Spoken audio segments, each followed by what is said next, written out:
Good evening mga kagigs. Meron namang follower natin na nagamon sa atin ng 1v1 sa ML at mage to mage lang. At alam niyo naman ang rules natin ay tatlong kills. Pag naka 5 kills na, panalo na. Pag nakabasag ng pangatlong tower, panalo na rin. Tower lang sa mid, third tower sa mid lang ang dapat mabasag. Ayun ang rules. So ito na nga, panoodin nyo ang laban namin dalawa. Let's go!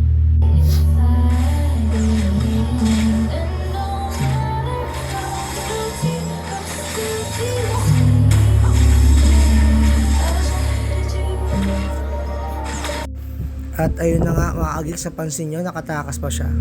Di lang tumatama yung mga skill ko. Kung tumama yun, makaka first blood sana tayo kagigs. Sayang kagigs, makaka first blood tayo. Pero panoodin nyo ang mga susunod na mangyayari. Sa pagkakataong itong kagigs, gusto ko siyang ma-first blood, kaso talagang matinik.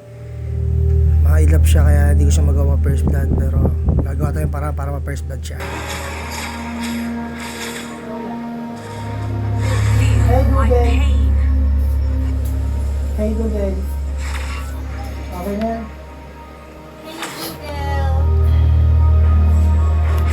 At dito na nga ay nag-SS na ako.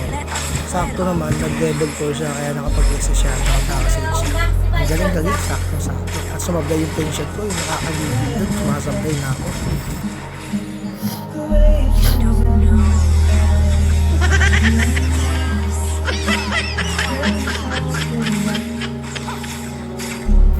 At nagawa natin siyang ma-micro at naka-first blood tayo. Mission success.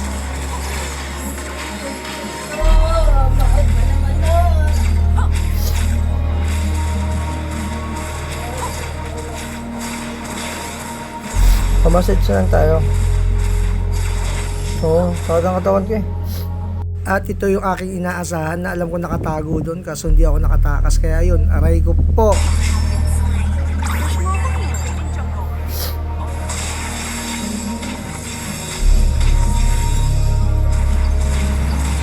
At kung napapansin nyo, nagpo-push po siya ng first tower. Pwede po yan kasi ayan po yung rules na pwede mag-push.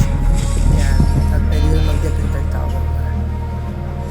At dito naman talagang inabagan niya ako. At na-second dead pa nga ako. Aray ko talaga. Nag-emoji pa nga. Ang saklap ko.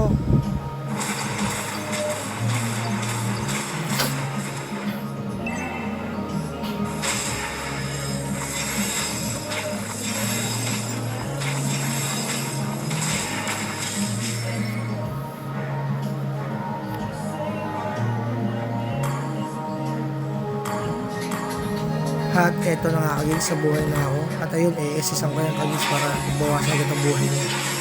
At epektibo naman ang aking plano. Ayun, na-pressure ko siya. So ang score namin ay 2-2. Bawal umuwi, kagis, bawal umuwi.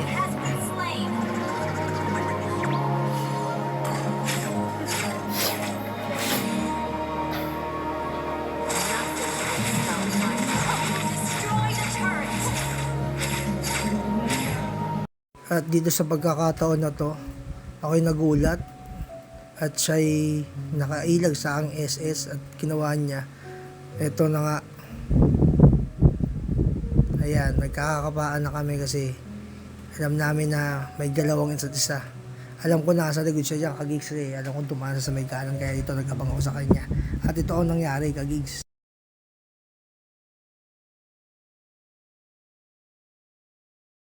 At ito na nga sinasabi ko, nag-trigger siya at nagulat ako at sobrang kate kagigs, hindi na ako nakapalag niyan kagigs, kaya yun, nag-emoji siya, ayun, namatay tayo kagigs.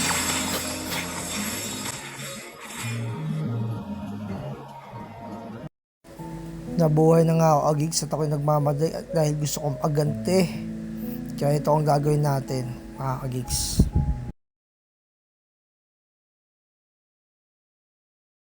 Sa pagkakataong ito, alam ko nakatago lang siya sa gilid-gilid kaya ginagawa ko, nag-check push ako kaliwat kanan yung kagis. At ito, nangakagigs. Ang score namin ay 2-3. Sabi ko, hanggang 3 ka na lang, hindi na kita papaiskorin. Kaya ito mga kagigs, panoodin nyo hanggang dulo kagigs. Kung paano si Ran TV yung mess back. At dito ay sinubukan niya akong sabayan. Yung ginawa ko ay pinalagang ko naman siya. Pumalag ako kahit nasa malayo. Kaya alam ko muna siya sa mechanic kaya nag-advance ako doon at in-SSan ko yan kagis. Akala ko wala na siya kaya hininto ko yung SS. Akala ko nag-flicker na siya kaya hindi ko nasundan yung ng SS ulit yung kundi. Patay sana siya doon kagis. Haga ka? At dito hindi ko na siya pinagbibigyan ng pagkakataon makabawi. Kaya ginagawa ko, dinadarag ko na siya. Ayan. Siyempre alam ko na yung diskarte kay Lunox. Ayan. Diyan naisang ko siya kagigs pa. Kaso nakatakas siya dyan kagigs. Kaya yun. Sige, sabi ko. Isa pang balik mo rito. Mawawala ka sa mapa. Aray ko. Our turret has been destroyed. At dito kagigs bigla ko napahinto at sinabi ko sa kanya game na kagigs. Mararamdaman mo ang lipit na lang TV.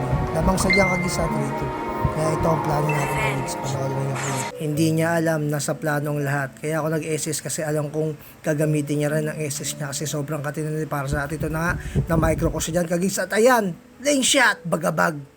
Yun, bigla siya nawala sa mapa kagigs. Sorry na kagigs, aray mo. At syempre, meron tayong map awareness na alam kong pinupush na yung bot natin. Kaya kailangan natin i-clear yan kagigs. Kundi matatalo tayo dyan bandang huli. Yan, isa yan sa mga strategy ng mga sa 1v1. Kung gusto mo manalo, patagalin mo yung laban kasi lalakas ang creeps ng kalaban. Kaya ayan kagigs, tuloy ang laban natin at tatapusin na ng TV yan. Ang score natin ay 3-3 kagigs. Yan, clear natin yung top para siguradong may laban-laban tayo pag nagkaroon ng ng clash sa mid. At eto na nga kagigs, inesisan ko na siya para mabawasan agad ang buhay niya. At akala ko papasok siya, kaya ayan, minicro natin kagigs. Ayan, papayag ba akong makakatakas siya kagigs? Siyempre hindi kagigs, kaya tuloy ang laban, habulin natin yan hanggang siya mamatay kagigs. Panoodin nyo.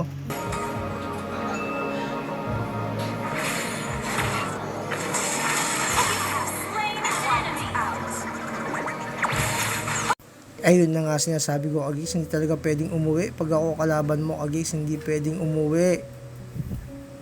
Ay, tinulungan ko palang umuwi kagigs. Sorry na. Aray mo.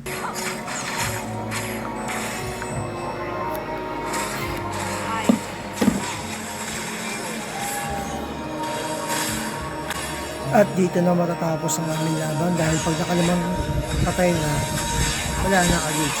So yun na nga, nalimang patay ko na siya. Nakalimang kills na ako. At yun kagigs ako yung nanalo. Pero ayaw niya pa rin mag-surrender kaya pinush ko na yung third tower para doble kara. Ay, double dead pala. Okay ko. Tapos na yung laban, tinapos pa. Ayun. Hindi siya tumagos kagigs. Wala. Dapat tumatagos niya para sa kagigs. Yan, nag-surrender na siya. Nice G, kagigs. Nice G. Bakaran TV yan.